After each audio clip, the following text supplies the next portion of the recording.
Assalamu alaikum and welcome back, dear students.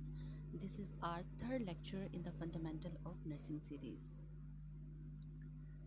आज हम एक बहुत अहम टॉपिक पर बात करने जा रहे हैं. The topic is activity and exercise.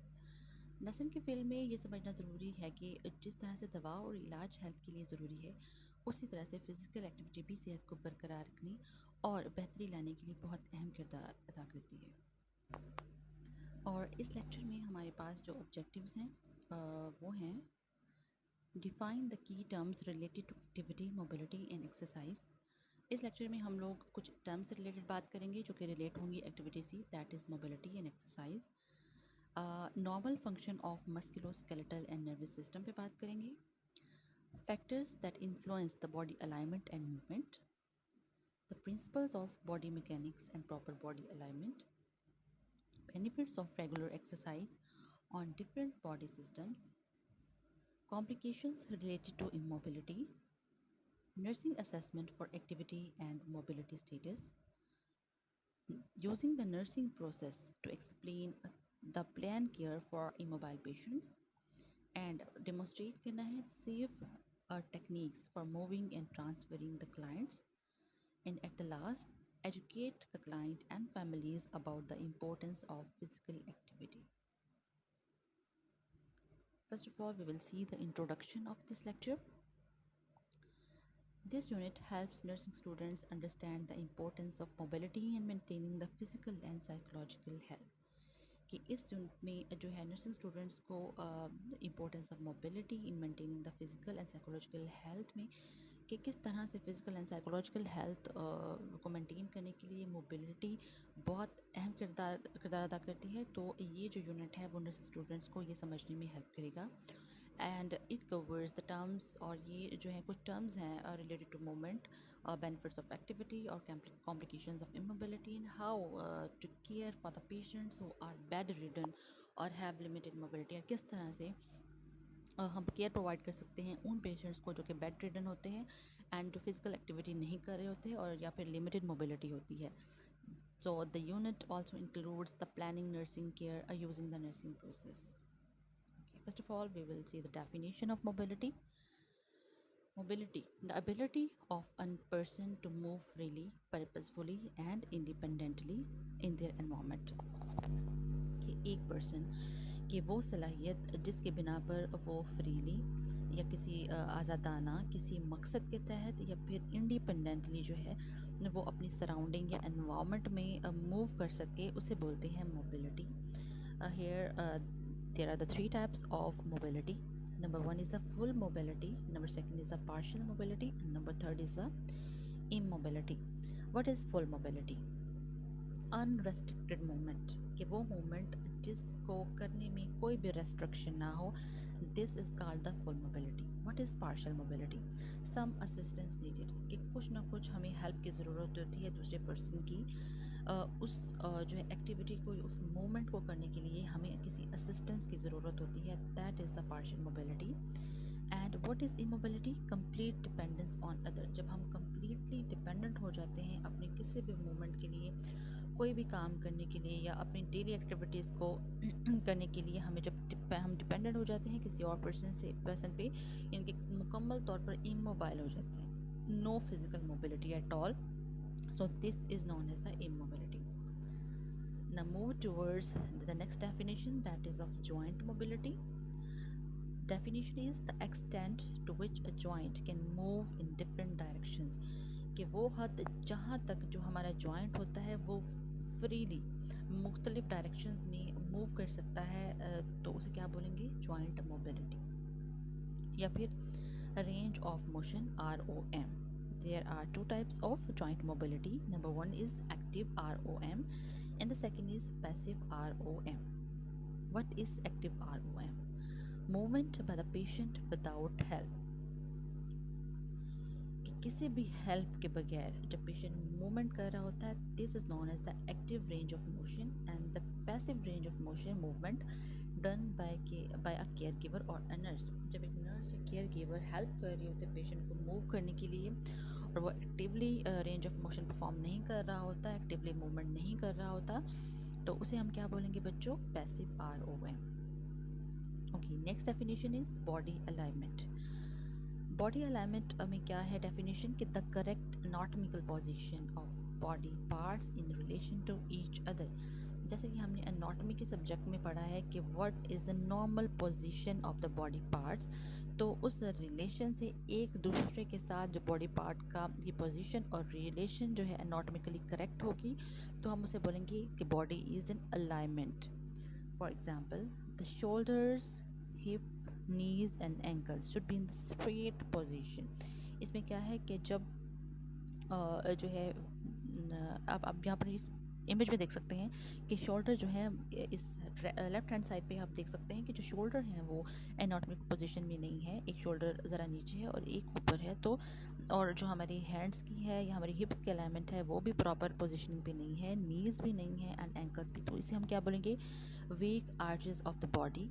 And in the right hand side you can watch that के जो shoulder, hip, knees and ankles हैं वो प्रॉपर बॉडी पोजिशनिंग में है, एनाटॉमिकल पोजीशन उनकी करेक्ट है। सो this is the healthy arches. For example, जब हमारी स्पाइन स्ट्रेट होती है, शोल्डर्स अपने लेवल पे होते हैं एंड हिप्स की जो है वो इन लाइन में होती है, so we can call that the body is in alignment. Next is the body mechanics. इसकी डेफिनेशन है the coordinated use of the body to move safely and efficiently. Coordinated use of the body to move safely and efficiently, जब हम अपनी body को safely and efficiently use कर रहे होते हैं, कोऑर्डिनेशन में यूज़ कर रहे होते हैं, तो बॉडी जो है वो मैकेनिक्स में, अब आप इस इमेज में देख सकते हैं कि करेक्ट बॉडी मैकेनिक्स में क्या है कि जो हिप हैं, जो थाइज़ हैं वो स्ट्रेट हैं, शोल्डर्स बिल्कुल स्ट्रेट हैं।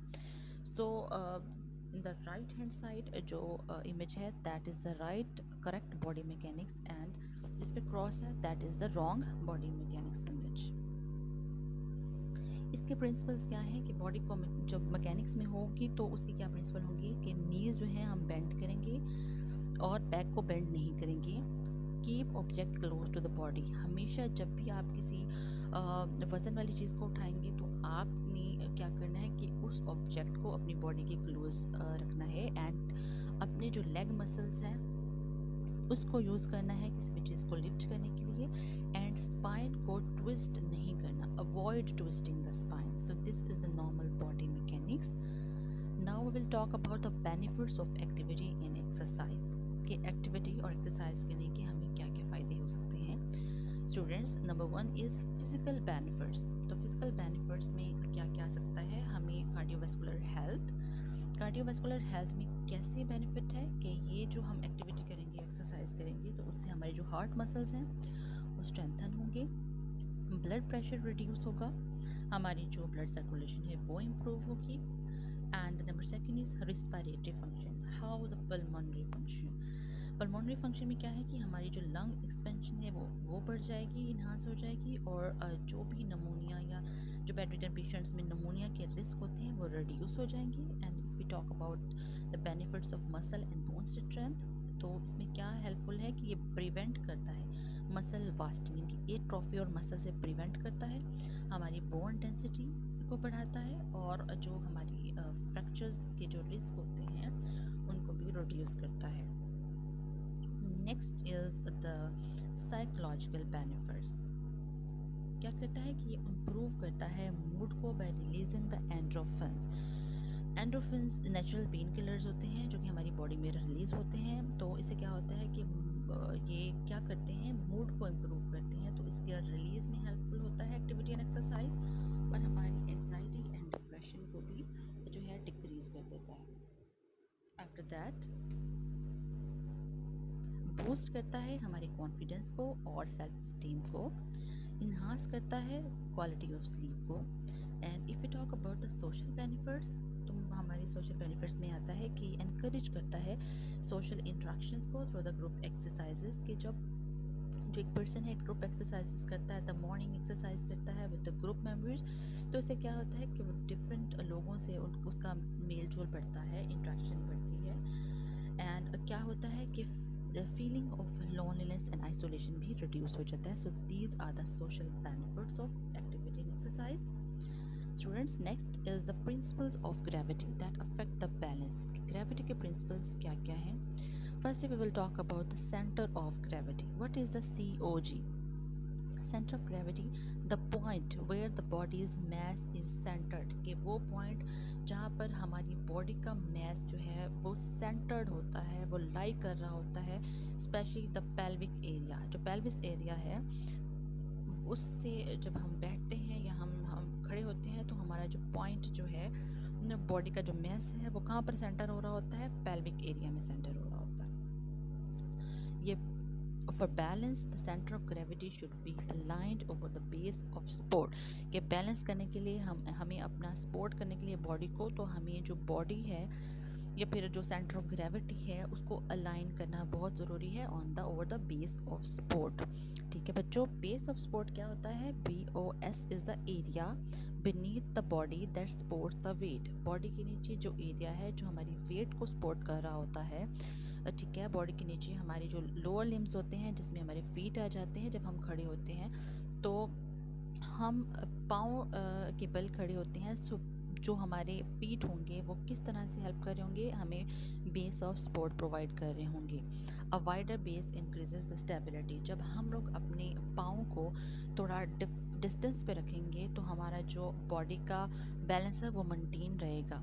So this will increase the stability. What is line of gravity? Imaginary vertical line from the center of gravity to the ground. कि जब हम एक imaginary vertical line draw करते हैं center of gravity से ground की तरफ, so this is the line of gravity.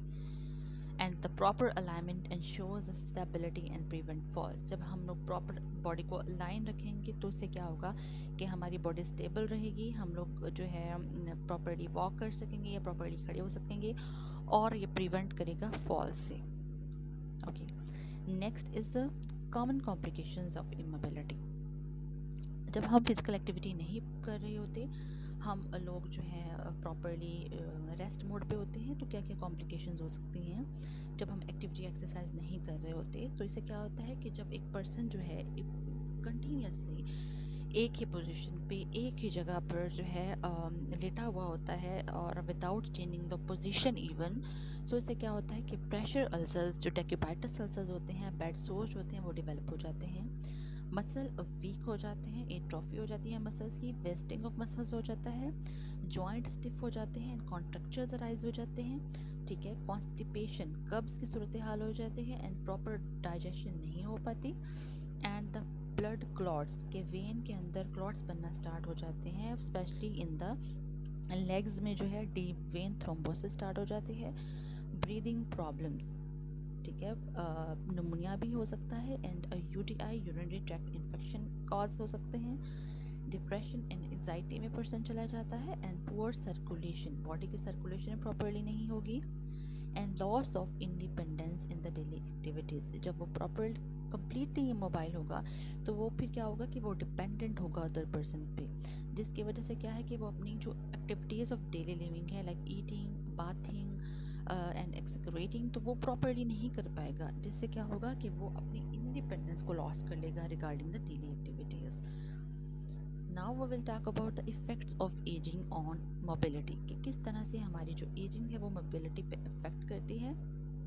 How the skeletal system affect of on mobility.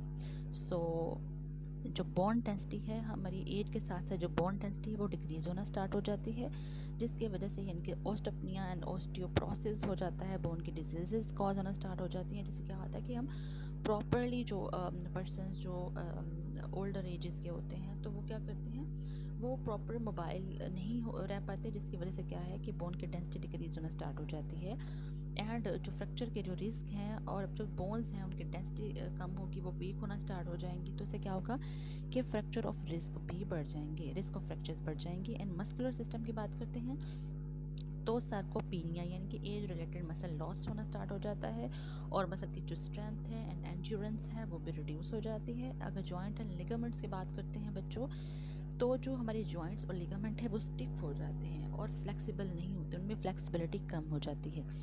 And the condition like osteoarthritis reduce the range of motion, कि जो हड्डियों की बीमारी होती है, ऑस्टियोआर्थराइटिस होती है, इसमें क्या होना स्टार्ट हो जाता है कि इस कंडीशन में जो हमारी रेंज ऑफ मोशन है, जो चलने फिरने की जो सलाहियत है, वो भी रिड्यूस हो जाती है या अफेक्ट पड़ता है।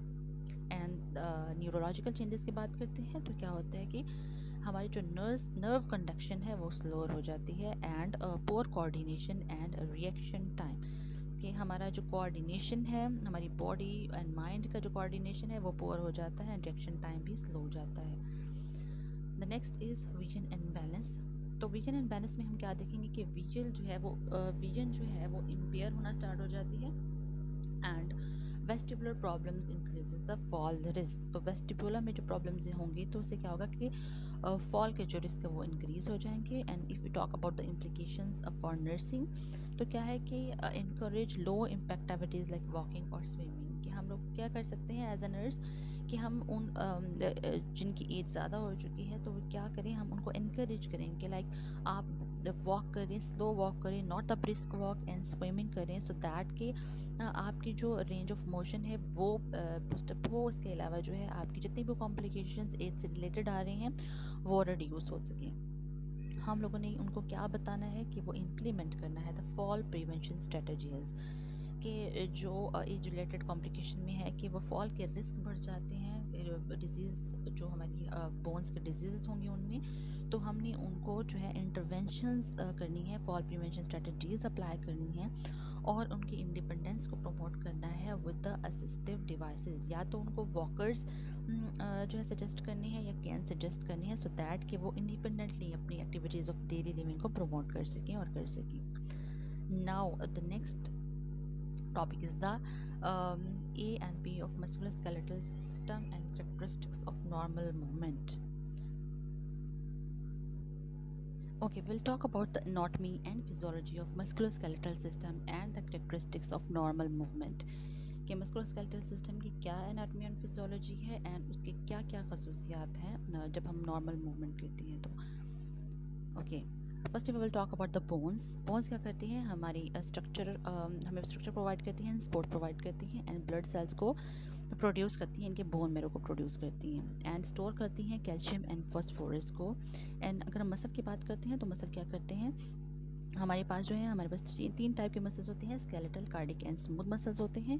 सो जो स्केलेटल मसल्स हैं वो हमारी वॉलंटरी मूवमेंट को जो है वो अलाउ करते हैं, एंड जॉइंट्स की बात करते हैं तो जॉइंट्स जो हैं वो हमें अलाउ करते हैं मूवमेंट बिटवीन द बोन्स, के दो बोन्स के दरमियान में जो मूवमेंट है वो किसकी वजह से होती है, जॉइंट की वजह से होती है। इनके हिंग मूवमेंट है, बॉल एंड सॉकेट मूवमेंट है, एंड द पाइवट मूवमेंट है, तो वो किसकी वजह से होगी, जॉइंट्स की वजह से होगी।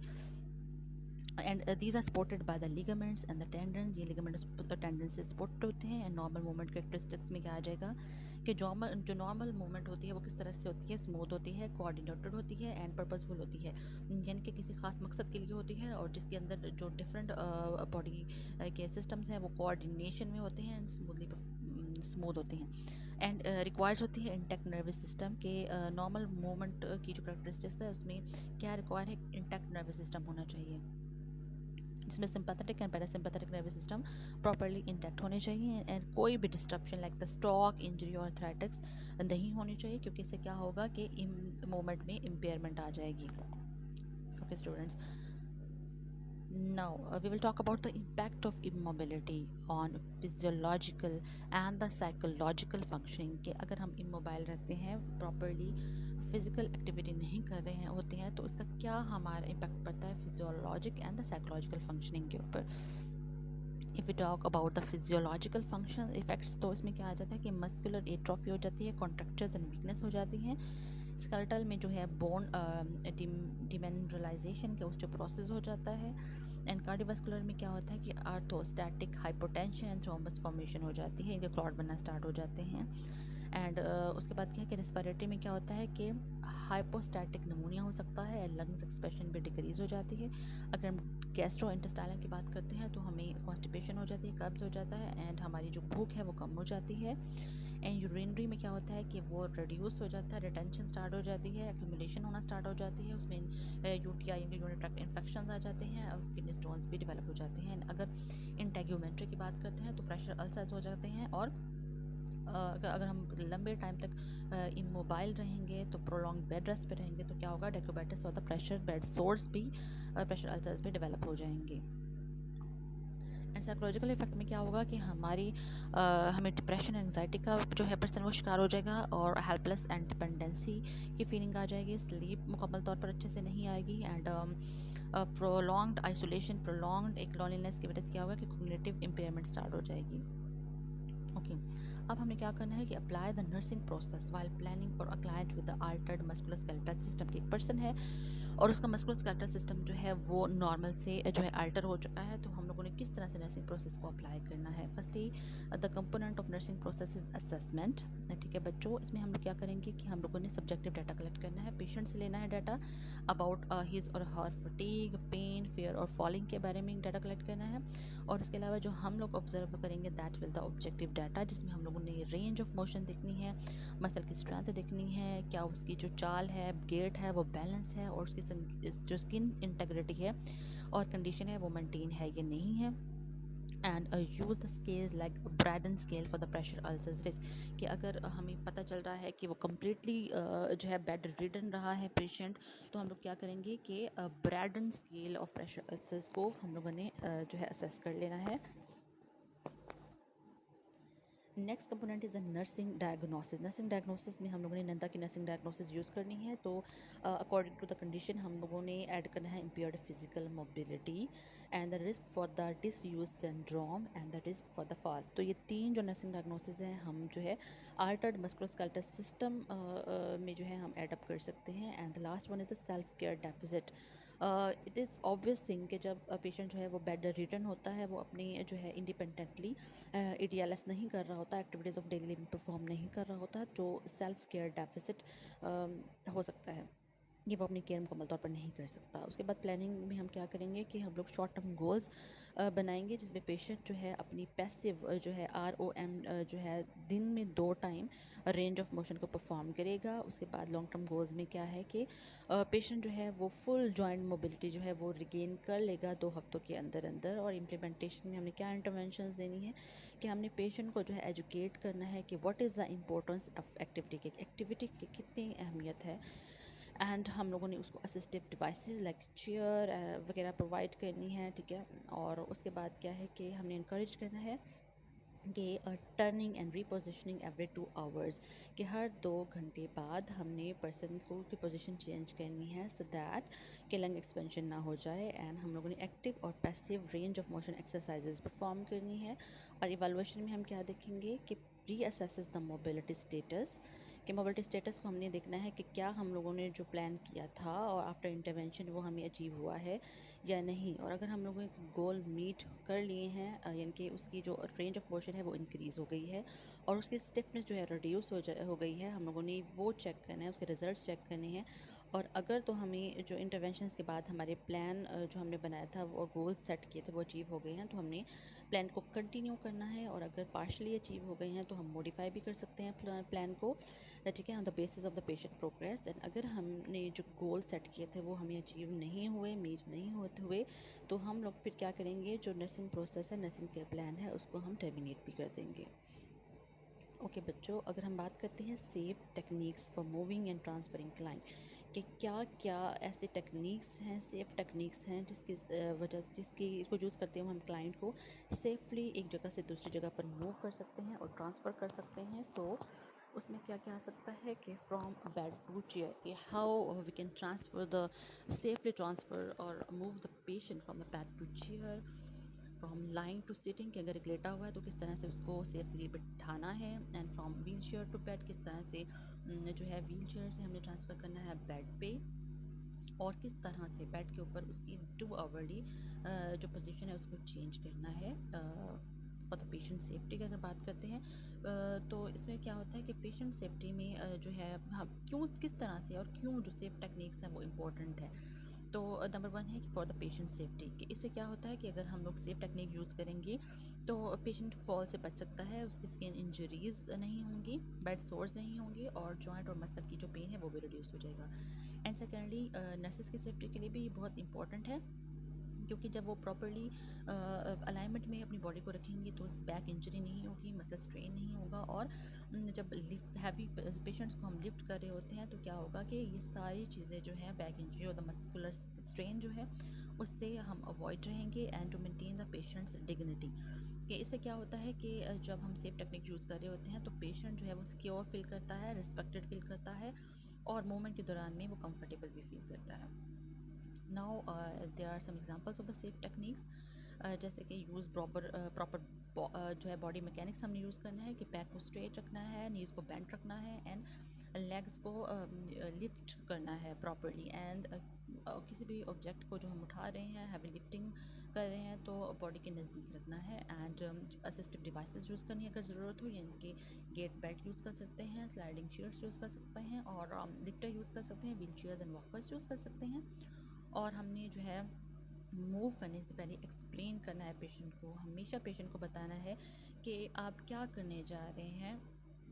Okay, and after that position bed and equipment properly, कि हमने बेड की हाइट को एडजस्ट करना है, जिसकी वजह से क्या होगा कि हमारा जो पर्सन का या हमारा जो है स्ट्रेन वो है मस्कुलर स्ट्रेन या जॉइंट स्ट्रेन, वो रिड्यूस हो जाएगा हमारी बॉडी पे। एंड व्हील चेयर पे बैठाने से पहले उसको लॉक करना है, बेड व्हील्स को लॉक करना है ट्रांसफ़र करने से पहले। और अगर ज़रूरत हो तो हमने टीम के साथ वर्क करना है। 2 नर्सेज कैन लिफ्ट हैवी और डिपेंडेंट पेशेंट को लिफ्ट कर सकते हैं, और सपोर्ट करना है weak parts of the body, यानी कि होल्ड करना है under the shoulders and knee, support head if needed.